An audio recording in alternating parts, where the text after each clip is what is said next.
Le PDG millionnaire s'est rendu à un rendez-vous arrangé avec ses jumeaux, en se faisant passer pour un homme fauché. Mais tout a pris une tournure inattendue lorsqu'elle a sorti son portefeuille pour payer. « Vous avez amené vos enfants à un rendez-vous galant ?» demanda discrètement la serveuse, haussant un sourcil tandis que Mathieu installait ses jumeaux qui se tortillonnaient. « Oui », répondit-il calmement, un sac allongé sur l'épaule. « Ce n'est pas un rendez-vous. »« Pas vraiment un rendez-vous. » La serveuse parut sceptique, mais désigna une table près de la fenêtre. « Vous avez de la chance. Une seule réservation avec des enfants ce soir. Table 5. » Mathieu hocha la tête, le cœur battant plus fort que lors de n'importe quelle négociation commerciale. Vêtu d'un vieux jean et d'une simple chemise, il ne ressemblait en rien au riche PDG des couvertures de magazines. Ce soir, ses costumes élégants et son chauffeur avaient été remplacés par une vieille Honda de location et 2 élastiques dépareillés pour retenir les cheveux bouclés de Léo et Hugo. Il fit descendre les garçons et les aida à s'installer dans des chaises hautes. Hugo attrapa immédiatement la salière. Léo serra son lapin en peluche rose contre lui et regarda autour de lui. Mathieu prit une profonde inspiration en surveillant la porte. Il savait déjà que la femme de l'application s'était désistée. Son dernier message était bref, « Désolé, je ne sors pas avec un père fauché de 2 enfants. Bonne chance. » Il était sur le point de rassembler les garçons et de partir quand la porte principale s'ouvrit et qu'une femme entra, un sac en toile sur l'épaule et un livre à la main. Elle balaya le restaurant du regard, vérifiant rapidement son téléphone. Puis ses yeux se posèrent sur sa table. Elle se dirigea droit vers lui, souriant avec un peu de nervosité. « Salut, je m'appelle Chloé », dit-elle en passant ses cheveux clairs derrière une oreille. « Désolé, je suis en retard. » Le bus était lent. Mathieu cligna des yeux. « Oh, je sais, je sais. » Pas vraiment une entrée en grande pompe, dit-elle en s'asseyant en face de lui, jetant à peine un nouveau coup d'œil à son téléphone.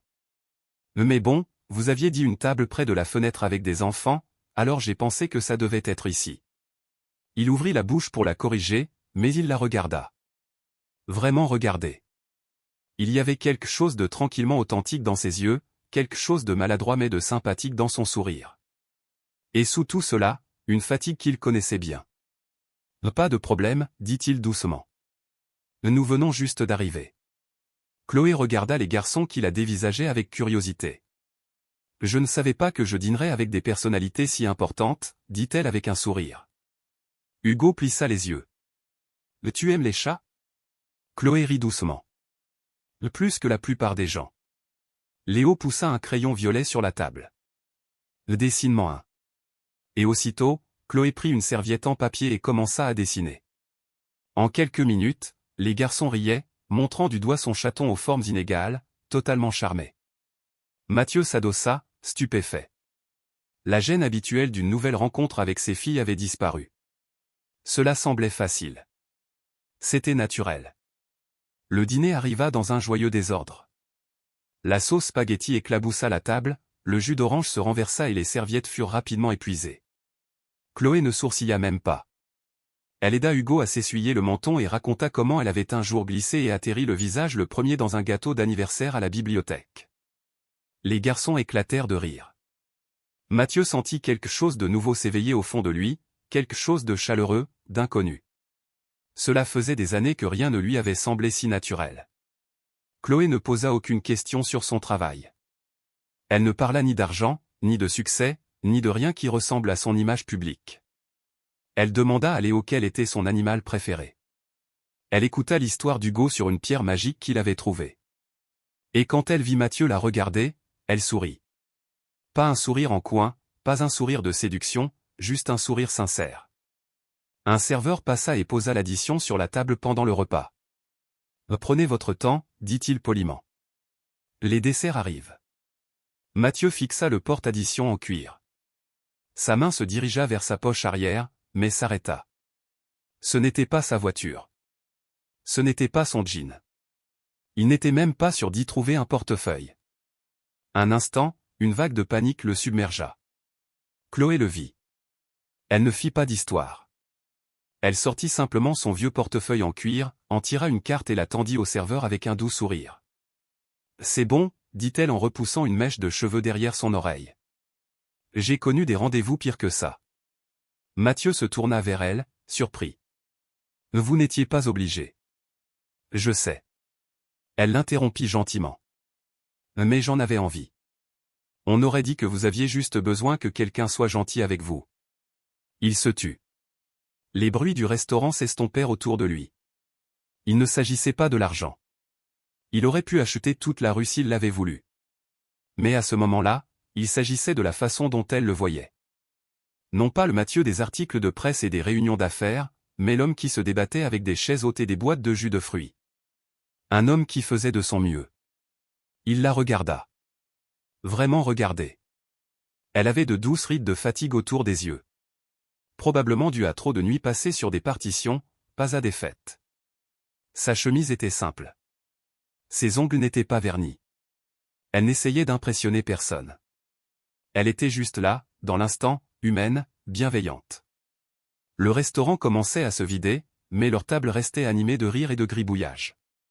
Chloé attrapa un graissin, le cassa en deux et en donna un à Léo tout en continuant une histoire sur sa jeunesse. « J'ai grandi dans une maison où l'argent était rare, dit-elle, les yeux perdus dans ses souvenirs. Mais nous avions un vieux piano désaccordé dans le salon. Mon père me jouait des mélodies simples tous les soirs. C'est pour ça que je suis devenu professeur de musique. La musique me donnait l'impression d'être riche même quand je n'avais rien d'autre. » Mathieu écoutait attentivement. Il n'y avait aucune jalousie dans sa voix, aucun regret pour ce qu'elle avait manqué, juste une gratitude tranquille pour ce qu'elle avait reçu. Cela le toucha profondément. La plupart de ses rendez-vous avaient voulu connaître sa villa au Cap Ferret, le vin qu'il aimait ou le nombre de voitures qu'il possédait. Mais Chloé ne posa pas une seule question sur son travail. Elle ne semblait pas se soucier de ce qu'il faisait, seulement de qui il était. Et pour la première fois depuis des années, Mathieu se sentit vraiment vu. « Vous devez vraiment aimer votre travail, dit-il. » Chloé hocha la tête. « Oui. Les enfants qui viennent après l'école, leur visage s'illumine quand je me souviens de leur prénom ou que je leur montre un nouvel instrument. C'est une petite chose, mais ça compte. Du moins, j'aime à penser que ça compte. » Léo appuya sa tête sur le bras de Chloé, et elle brossa doucement une miette sur la joue de l'enfant. « Ces garçons, murmura-t-elle, sont très spéciaux. » Mathieu déglutit difficilement. « Ils sont tout mon univers. » À la fin du repas, Mathieu se leva et proposa de raccompagner Chloé à l'arrêt de bus, ou du moins de la conduire. « Ce n'est pas une voiture de luxe, dit-il avec un petit sourire entendu, mais elle va d'un point A à un point B. » Chloé marqua une pause, regardant par la fenêtre. « C'est gentil, dit-elle doucement. Mais j'aime marcher. Ça m'aide à vider mon esprit. » Il essaya de ne pas paraître déçu. « Bien sûr. » Elle fit un petit signe de la main au garçon, se pencha pour embrasser Léo sur le front. « Merci pour le dessin de chat, petit artiste. »« Reviens dessiner, » lança Hugo. Le sourire de Chloé resta sur son visage. « Peut-être. » Et puis elle se tourna et s'éloigna dans la nuit. Mathieu conduisit en silence. Les jumeaux s'endormaient déjà dans leurs sièges auto, leurs mains encore marquées de crayons. Un simple morceau de serviette en papier voltait sur le tableau de bord. Un dessin de chat avec trop de moustaches et les mots « Chloé plus Léo » en lettres maladroites. Il le regarda en se garant dans son garage, le cœur serré. Ses pensées retournèrent à une autre nuit, il y a longtemps, lorsque sa défunte épouse Élise s'était assise sur le sol de la cuisine avec les garçons, dessinant des animaux de la ferme avec des feutres lavables sur de vieux journaux. Son rire avait rempli la pièce. Ce souvenir l'avait beaucoup tourmenté. Il faisait de chaque nouveau lien une forme de trahison. Mais ce soir, en regardant Chloé avec les garçons, en l'entendant rire alors que le jus d'orange imbibait sa manche, il avait ressenti la paix. Pas de culpabilité, pas de peur, juste le sentiment tranquille que peut-être, juste peut-être, la guérison n'était pas une mauvaise chose. Qu'il était peut-être permis de continuer, de prendre un nouveau départ. Il regarda le dessin une dernière fois, puis le plia doucement et le mit dans la boîte à gants. Un petit espoir s'installa dans sa poitrine. Il n'avait aucune idée s'il reverrait un jour Chloé, mais elle avait déjà laissé quelque chose derrière elle, et pour la première fois depuis longtemps, c'était suffisant. Cela faisait 4 jours depuis leur dîner. 4 jours que Chloé, sans le savoir, s'était présentée au mauvais rendez-vous et l'avait complètement charmé avec rien d'autre que des crayons, de la sauce spaghetti et une honnête gentillesse. Mathieu n'arrêtait pas de penser à son visage. La façon dont elle riait avec les garçons, la façon dont elle avait payé l'addition sans une seconde d'hésitation, sans le juger. Tout ce qu'il avait pour la retrouver était un bref commentaire qu'elle avait fait sur son travail. Je travaille au centre social près de la Croix-Rousse, celui avec les portes rouges. Samedi matin, Mathieu installa de nouveau les garçons dans la voiture. Il se disait que ce n'était qu'une simple visite au centre social. Sans espoir, sans plan, juste de la curiosité et peut-être un petit souhait. Les portes rouges étaient faciles à repérer. À l'intérieur, l'odeur des vieux livrets du bois ciré flottait comme une couverture chaude et familière. Des enfants étaient assis en tailleur dans un coin, rassemblés autour d'une femme en pull doux, un livre d'images bien usé sur ses genoux. Et puis l'ours a dit, « Qui a pris mon chapeau ?» La voix de Chloé s'éleva comme celle d'une comédienne, faisant glousser les enfants. Léo haleta bruyamment. C'est elle. Hugo frappa dans ses mains. Elle est là maintenant. Avant qu'ils ne puissent les arrêter, les jumeaux coururent vers l'avant, se faufilant entre les autres enfants pour se rapprocher de Chloé. Elle s'arrêta au milieu d'une phrase, surprise, puis leva lentement les yeux. Ses yeux s'écarquillèrent en voyant Mathieu debout à l'entrée, les mains dans les poches de sa veste, les épaules raides. « Salut », lui dit-il doucement. Elle ferma le livre. Tout le monde, on fait une petite pause. 5 minutes, d'accord ? Les enfants se plaignirent, mais se dispersèrent vers les poufs moelleux. Chloé se leva. Vous m'avez trouvé. Mathieu hocha la tête. Je me suis souvenu de ce que vous aviez dit à propos des portes rouges. Le silence qui suivit fut lourd, pas hostile, mais incertain. Léo brandit un morceau de papier plié. On t'a fait un autre dessin, juste pour toi. Chloé le prit avec un doux sourire. Merci, mon grand. Puis ses yeux se reportèrent sur Mathieu. Vous n'étiez pas l'homme que je devais rencontrer ce soir-là. Non, admis-il, vous deviez rencontrer quelqu'un d'autre. Chloé croisa les bras. Alors pourquoi être resté ? Mathieu inspira lentement. Parce que je ne pouvais pas partir. Pas quand quelqu'un me voyait enfin vraiment. Pas Mathieu Dubois, l'architecte célèbre, ou l'homme avec beaucoup d'argent. Juste moi, le papa qui essaie de tenir le coup, l'homme à qui sa femme manque, l'homme qui avait besoin d'une soirée qui ne ressemble pas à une transaction commerciale. Les lèvres de Chloé s'entr'ouvrirent. Son visage ne montrait aucune émotion claire. Je n'ai pas menti, dit-il rapidement. Je n'ai pas prétendu être quelqu'un d'autre. Je ne vous ai juste pas corrigé parce que, pour une fois, quelqu'un ne me regardait pas à travers le prisme de l'argent ou du pouvoir. Vous vous êtes assise et vous avez écouté mes fils. Vous avez payé l'addition sans hésiter. Vous avez ri quand les choses sont devenues désordonnées. Ses yeux s'adoucirent mais ne le quittèrent pas. Il s'approcha un peu plus. Mon nom est Mathieu Dubois. Je dirige un cabinet qui a probablement fait des dons aux bibliothèques que vous fréquentez. Je possède trop de costumes et je vis dans une maison trop grande pour 3 personnes, et la plupart du temps, je déteste ça. Mais l'autre soir, j'ai eu l'impression que rien de tout cela n'avait d'importance, grâce à vous. Chloé déglutit, jetant un coup d'œil aux jumeaux qui regardaient des livres à proximité. Alors, dit-elle doucement, que se passe-t-il maintenant ? Je ne sais pas, dit-il honnêtement. Je savais juste que je ne pouvais pas vous laisser disparaître sans vous dire la vérité. Non pas parce que je pense que ça changera quoi que ce soit, mais parce que vous méritez vraiment de savoir. Elle baissa les yeux sur le dessin de chat dans sa main. Il avait un cœur rose au-dessus de sa tête et les mots, pour Chloé, écrits en lettres noires. Ce que j'ai vu ce soir-là, dit-elle tranquillement, était réel. La façon dont vous les regardiez, la façon dont ils vous regardaient, la façon dont vous m'observiez, comme si vous voyiez quelque chose qui vous effrayait. Ce sentiment n'était pas faux. Ce n'était pas faux, dit-il. Elle croisa de nouveau son regard. Mais j'ai besoin de temps pour comprendre ce qui est réel quand tout le reste autour de vous semble compliqué et difficile. Il hocha la tête. Prenez tout le temps dont vous avez besoin, vraiment. Un long silence flotta entre eux. Pas un au revoir, pas encore. Et pour la première fois, cela sembla suffisant. Dans les jours qui suivirent, leurs rencontres furent de petits événements discrets. Mathieu amenait plus souvent les jumeaux à l'atelier de musique, intentionnellement, bien sûr. Chloé souriait en les voyant arriver, faisant toujours semblant d'être surprise. Ils se retrouvèrent aussi une fois au parc, les garçons courant pieds nus dans l'herbe tandis que Chloé leur chantait des comptines. Mathieu, assis sur le banc, l'observait, réalisant à quel point sa présence rendait important même un après-midi ordinaire. Pas de grands gestes, pas de drame, juste une présence stable et calme. Puis, un vendredi soir, un morceau de papier plié apparut dans la boîte aux lettres de Chloé. Une écriture d'enfant s'étalait dessus, « Chère mademoiselle Chloé, viens dîner avec nous. On a fait des dessins et des gâteaux. Baisers, Léo et Hugo, et papa aussi. » Chloé porta la main à sa poitrine et sourit, sachant déjà qu'elle ne pourrait pas leur dire non. Ce dimanche-là, Mathieu les conduisit dans une petite maison de campagne nichée à la périphérie de la ville. « C'était la maison de ma mère », expliqua-t-il en s'engageant dans l'allée de gravier. « Je la garde telle qu'elle. C'est là que je vais quand je ne veux plus être Monsieur Dubois. » La maison était simple et chaleureuse, avec des pots de fleurs le long du porche et un vieux carillon qui tintait doucement.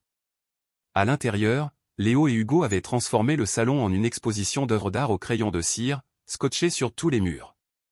Chloé rit en entrant. « Vous ne plaisantiez pas du tout pour les dessins. » Léo attrapa vivement sa main. « Viens t'asseoir à côté de moi, s'il te plaît. » C'était à nouveau de simples spaghettis, car tout le monde le voulait. Mathieu portait un tablier de cuisine qui disait « Embrassez le cuisinier » et faisait semblant de ne pas être gêné quand la sauce éclaboussait sa chemise. Les garçons parlaient sans arrêt de livres de la bibliothèque et de leurs couleurs préférées. Chloé écoutait, posait des questions, passait le pain, et ne regarda pas une seule fois son téléphone. Après le dîner, Mathieu sortit une boîte de vieux jeux de société pendant que Chloé aidait à débarrasser. Alors qu'elle se penchait pour lasser la chaussure de Léo, la tête du petit garçon bascula en arrière, ses boucles rebondissant. « Tu as les cheveux dans les yeux », dit doucement Chloé en tendant la main. Elle écarta la frange de Léo et y attacha soigneusement une minuscule barrette. Léo afficha un large sourire. Mathieu se tenait sur le seuil, en train de sécher une assiette, le cœur immobile. À cet instant, quelque chose changea en lui. La façon dont Léo regardait Chloé avec une confiance totale, avec le genre d'amour que seul un enfant pouvait donner librement, lui coupa le souffle. Ce n'était pas forcé, pas planifié. C'était très réel. Chloé se redressa et leva les yeux. « Je n'ai jamais vu un enfant me faire confiance aussi rapidement. » La voix de Mathieu était basse. « Je n'ai jamais vu quelqu'un les faire se sentir en sécurité aussi vite que toi. » Elle le regarda, surprise. « Je le pense vraiment, » dit-il en posant le torchon. Ils ne s'entendent pas facilement avec les gens. Après le décès d'Élise, c'est comme s'ils pouvaient tout ressentir, le bon, le faux. Tu es entré dans nos vies, et c'était comme s'ils t'attendaient. Les yeux de Chloé s'embuèrent. Elle détourna le regard, passant une main sur son jean. Je ne sais pas ce que je fais la moitié du temps, vraiment. Je me soucie juste profondément. C'est exactement ce dont ils ont besoin. Les garçons étaient maintenant blottis avec un livre d'images, leurs têtes reposant doucement l'une sur l'autre. La lumière du soir tombait doucement à travers les rideaux. Le monde extérieur, ses problèmes, ses nouvelles, semblaient lointains. Chloé se retourna vers Mathieu. « Tu es différent ici. »« Je suis vraiment moi-même, » dit-il, « quand je ne suis pas suivi par les journalistes ou interrogé sur des prévisions financières. » Elle s'approcha. « Tu n'as rien à prouver ici. Ni à eux, ni à moi. » Il sourit. « C'est ce qui m'effraie le plus, que ce soit réel. » La voix de Chloé tomba à un murmure. « Alors ne fuis pas », Mathieu la regarda. Vraiment regarder. Le genre de regard qui allait au-delà du charme, au-delà de la surface. Il s'attarda non pas par romance, mais par gratitude, par émerveillement, parce que d'une manière ou d'une autre, sans essayer, elle était déjà devenue une partie de leur petit monde. Et pour la première fois depuis des années, ce monde ne semblait plus brisé. La photo est apparue en ligne un mardi matin tranquille. Une image floue prise à travers les branches d'un arbre voisin. Chloé tenant la main de Léo et Hugo alors qu'ils sautaient sur le trottoir devant la bibliothèque de la Croix-Rousse. Elle souriait radieusement. Les garçons riaient. La légende disait « Femme mystère vue avec les jumeaux Dubois ». Qui est-elle vraiment? En quelques heures, son nom fut largement commenté. Le soir, les journalistes avaient fait tous les rapprochements. Des photographes de presse se pressaient devant son petit immeuble. Des objectifs d'appareils photo se glissaient entre les stores des fenêtres. Des micros étaient tendus vers elle alors qu'elle partait au travail. Les gros titres des journaux supposaient tout, mariage, scandale, enfant secret. Il déchirait sa vie sans se soucier de la vérité. Mathieu vit la tempête éclater immédiatement. Son nom était de nouveau partout, mais cette fois, cela impliquait quelqu'un qu'il appréciait, quelqu'un qui n'avait jamais demandé cette attention. Il essaya d'appeler. Elle ne répondit pas. Le lendemain matin, au centre social, le directeur la convoqua dans un petit bureau. Son visage était fatigué, plein de regrets. Il y a eu des pressions, dit-il, sans la regarder dans les yeux. L'un de nos principaux mécènes a menacé de cesser ses dons. Ils s'inquiètent de la frénésie médiatique. Ils disent que cela cause des problèmes. Le cœur de Chloé se serra. Je n'ai rien fait de mal. Je le sais, dit-il doucement. Mais il ne se soucie pas de ce qui est bien ou mal, seulement de l'apparence des choses. Elle sortit du centre avec sa boîte d'affaires, les messes basses de ses collègues la suivant comme des ombres. Il lui avait fallu des années pour construire cette petite vie tranquille. Et maintenant, avec une seule photo, elle avait disparu à jamais. Cette nuit-là, elle s'assit sur son canapé en silence. Son téléphone vibrait souvent. De nombreux textos de numéros qu'elle ne connaissait pas. Des journalistes, des curieux, des gens qui donnaient leur avis. Un seul message qu'elle lut plus d'une fois, « Chloé, s'il te plaît, parle-moi. » Je n'avais aucune idée que cela arriverait. Mathieu. Mais elle ne répondit pas. Le lendemain matin, le chaos arriva à sa porte. De nombreux journalistes se tenaient sur le trottoir devant son immeuble. Les voisins regardaient par les fenêtres. Une femme du même étage cria, « C'est vrai ? Vous allez l'épouser. » Puis un nouveau son s'éleva au-dessus des cris. Une portière de voiture claqua bruyamment. Des pas. Le silence clair qui s'abat sur une foule quand quelque chose ou quelqu'un d'inattendu apparaît.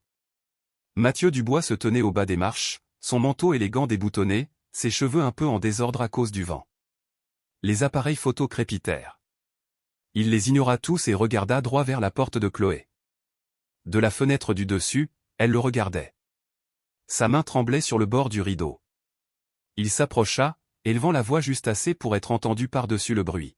« Je ne peux pas changer le monde, Chloé, dit-il. Mais je peux me tenir entre toi et lui. Je peux gérer les caméras, les questions, le bruit. Dis juste un mot. » Sa voix se brisa un peu. « Laisse-moi être à tes côtés. » Elle resta figée devant la porte, le cœur battant douloureusement. Les larmes remplirent ses yeux. Ses doigts planèrent sur la serrure, mais elle ne la tourna pas. Au lieu de cela, sa voix sortit, petite mais claire, à travers la porte. « Mais tu dois garder tes fils en sécurité. Ne les laisse pas se faire prendre dans ce désordre. » « Ils y sont déjà pris, répondit-il. « Parce qu'ils ont demandé de tes nouvelles tous les soirs cette semaine. Parce que tu leur manques, et à moi aussi. » Elle ravala un sanglot. « Je n'ai rien demandé de tout ça. Je sais, mais nous non plus. Et pourtant, d'une manière ou d'une autre, c'est devenu la chose la plus réelle que j'ai vécue depuis des années. » Un long silence passa. Les appareils photo cliquetaient.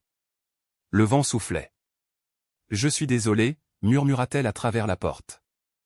Mais j'ai besoin que tu partes maintenant. » Il resta là un instant de plus, hochant lentement la tête. Puis il se tourna et retraversa la foule, chaque pas lourd et ferme. Chloé glissa jusqu'au sol, le dos contre le bois, la boîte de ses affaires de musique à côté d'elle. Elle ferma les yeux, et pour la première fois depuis des années, elle souhaita que le monde s'arrête de tourner. Chloé n'avait pas retiré le dessin de la porte.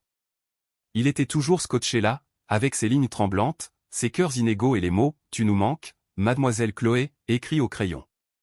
Léo l'avait dessiné en violet. L'empreinte de la main de Hugo était pressée en orange dans le coin. Pendant 3 jours, Chloé s'arrêta chaque fois qu'elle sortait, ses doigts effleurant doucement le papier. Et chaque fois, elle s'éloignait le cœur serré. L'agitation médiatique s'était un peu calmée, se déplaçant vers un autre scandale ailleurs. Mais le mal était fait. Son poste était toujours en suspens, son nom flottant encore dans l'air des ragots en ligne. Elle se disait que c'était mieux ainsi. La distance, le silence, pas de lien fort. Mais chaque nuit, elle rêvait de petites mains dans les siennes et de doux éclats de rire devant des livres d'images. Les dîners en désordre, les dessins fous, la chaleur qui avait autrefois rempli la petite maison en bord de ville lui manquaient. Il lui manquait profondément. Chez Mathieu, un silence lourd et vide s'était installé. Les garçons le remarquèrent plus qu'ils ne l'auraient cru. Ils ne comprenaient pas l'attention du public ou les mécènes qui retiraient leur soutien. Tout ce qu'ils savaient, c'est que Chloé avait disparu. La 3e nuit, Hugo grimpa sur ses genoux juste avant le coucher, les yeux brillants de confusion. « Mademoiselle Chloé est partie pour de bon ?» demanda-t-il. Mathieu essuya une larme sur sa joue. « Non, mon chéri. Elle a juste besoin d'un peu de temps. » Hugo serra fort sa chemise. « On lui a fait quelque chose de mal ?» La poitrine de Mathieu se serra. « Pas du tout, mon grand. Elle vous aime très, très fort. » La voix de Hugo trembla légèrement. « Alors pourquoi elle n'est pas revenue ?» Il n'avait pas de réponse à lui donner. Le lendemain matin, il trouva les deux garçons assis à la table de la cuisine, entourés de crayons. Ils étaient calmes, inhabituellement concentrés sur leurs tâches. Quand ils eurent fini, Léo brandit le papier. Un nouveau dessin. Celui-ci montrait 3 simples bonshommes allumettes avec des cœurs flottants autour d'eux. Au-dessus, les mots « On t'apporte nos cœurs ». Mathieu le regarda longuement. Puis il se leva de sa chaise. « On va la voir tout de suite, dit-il. » Les yeux de Léo s'illuminèrent. Hugo frappa dans ses mains. Ils s'habillèrent rapidement. Pas de caméra ne les suivirent cette fois. Il prit les petites rues, se gara à 2 pâtés de maison et porta les garçons dans ses bras. Quand ils atteignirent sa porte, le vieux dessin était toujours là, flottant légèrement dans le vent doux. Il frappa. Pas de réponse. Il frappa à nouveau, plus doucement cette fois. Toujours rien. Il baissa les yeux vers ses fils qui attendaient. « Vous êtes prêts, tous les deux ?» Léo hocha la tête et tendit la main, scotchant leur nouveau dessin juste en dessous de l'ancien. Puis les garçons se tinrent côte à côte devant la porte, les bras grands ouverts, prêts pour un câlin qu'aucun d'eux n'était sûr de recevoir. À l'intérieur, Chloé était assise par terre, entourée de livres qu'elle essayait d'arranger juste pour s'occuper l'esprit. Quand elle entendit frapper, elle se figea. Puis elle l'entendit, de petites voix qui gloussaient, le doux bruit du papier et le son clair de l'amour qui attendait juste sur son seuil. Elle ouvrit la porte lentement. Et ils étaient là. Léo et Hugo se tenaient les bras grands ouverts, les yeux brillants. Pas de grand spectacle, pas de journaliste, juste de l'espoir à l'état pur. « Salut » murmura doucement Léo. Chloé tomba à genoux, les bras grands ouverts, des larmes coulant déjà sur son visage. Les garçons coururent dans ses bras sans une pause, enfouissant leur visage dans son cou. « Vous m'avez manqué » suffoqua Chloé. « Tellement, tellement, mes chéris. » Mathieu se tenait tranquillement derrière eux, les mains dans les poches de son manteau. Il attendit que Chloé lève les yeux, le regard embué d'une profonde émotion. « Je ne suis pas venu avec des gros titres, dit-il.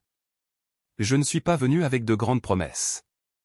Je suis juste venu avec mon cœur, et les leurs. » Elle se leva lentement, tenant toujours les garçons près d'elle. « Pourquoi es-tu vraiment venu ?» Il expira.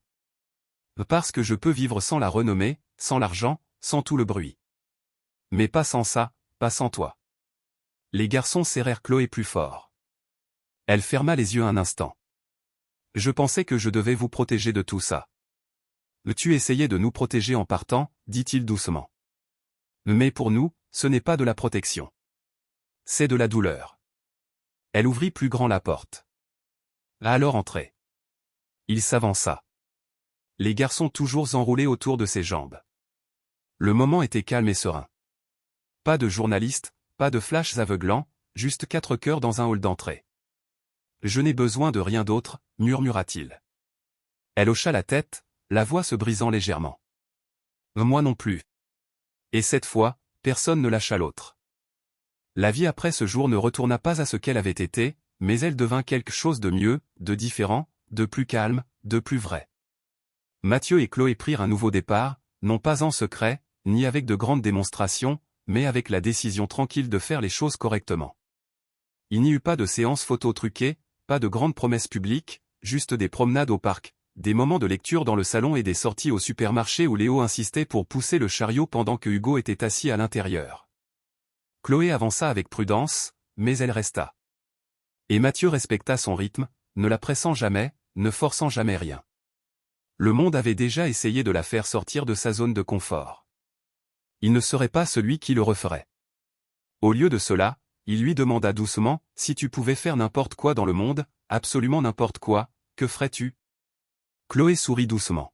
« Lancer un programme de lecture pour les enfants qui n'ont pas de livres à la maison. » pour ceux qui attendent à l'arrière de la bibliothèque jusqu'à la fermeture parce qu'ils ne veulent pas rentrer chez eux.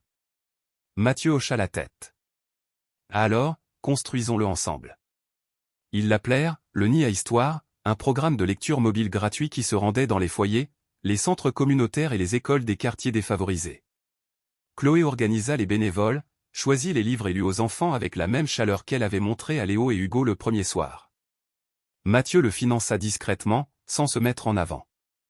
Il laissa Chloé diriger chaque décision.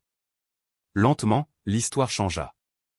Les gros titres parlèrent moins de la mystérieuse bibliothécaire et plus du programme lui-même. À la maison, leur quotidien devint merveilleusement ordinaire. Chloé commença à rester plus souvent pour le dîner. Puis pour la nuit, quand les garçons le lui demandaient. Elle leur lisait des histoires avant de dormir, changeant sa voix pour chaque personnage pendant qu'il s'accrochait à ses bras, suppliant pour une page de plus.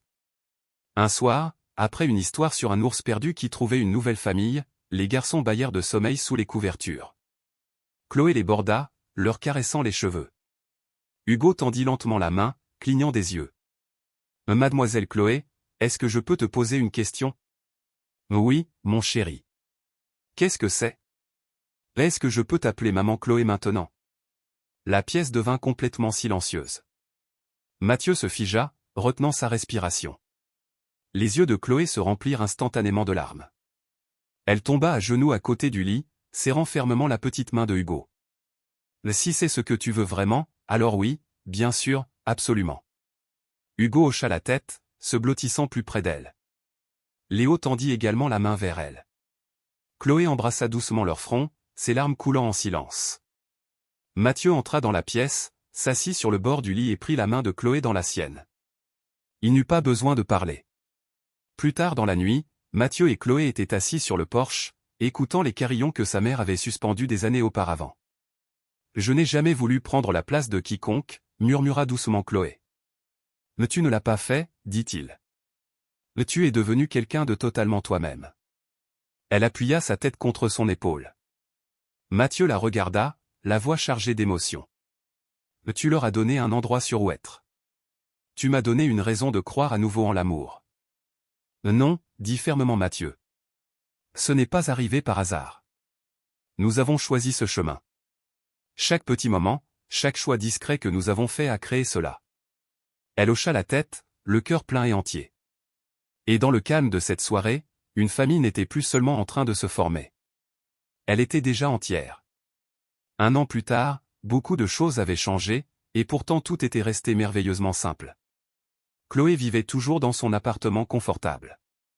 Elle était retournée à la bibliothèque, non par nécessité, mais parce qu'elle aimait ça. Son nom apparaissait dans des articles discrets sur « Le Nid à Histoire », mais personne ne l'appelait plus la fiancée du PDG.